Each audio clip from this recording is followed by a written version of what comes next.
In this movie, we're going to look at a couple topics on how to manage the phases in your project. I'm in a file called Managing Phases, and I want to start with our project browser. The project browser is currently using the default all organization, but if you select right here at the top where it says Views and then in parentheses all, that's actually a browser organization type. And the Properties palette will reflect that here with the type selector. And if I open up the type selector, you'll see that there are actually several other types that we can use to organize our browser.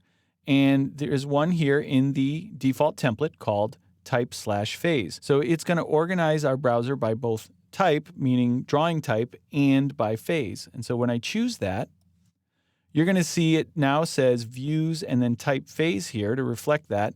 And then the first sort will be the type of view, floor plans, ceiling plans, 3D views, and then it will be the phase. So now if I expand these out, you're going to see that it makes it a little easier to go directly to the phase that you want to work in. So if you start creating lots of views of different phases, which is a pretty good idea when working with phasing, this might be a nice way to organize your browser to keep things a little bit more tidy. So the next thing I want to talk about is how to delete a phase. So I'm going to go to the Manage tab and click the phasing dialog.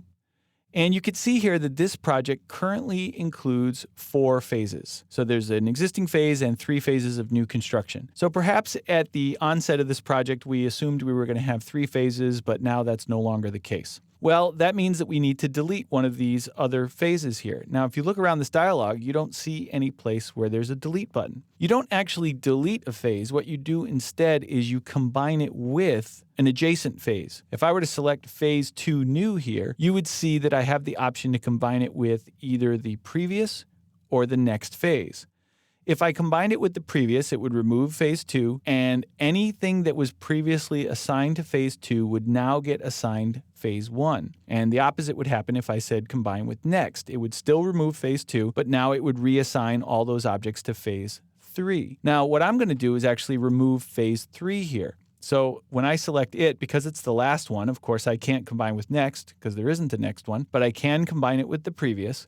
And I want you to watch right here in the background when I do this. So I'm going to click Previous. You see that phase will disappear.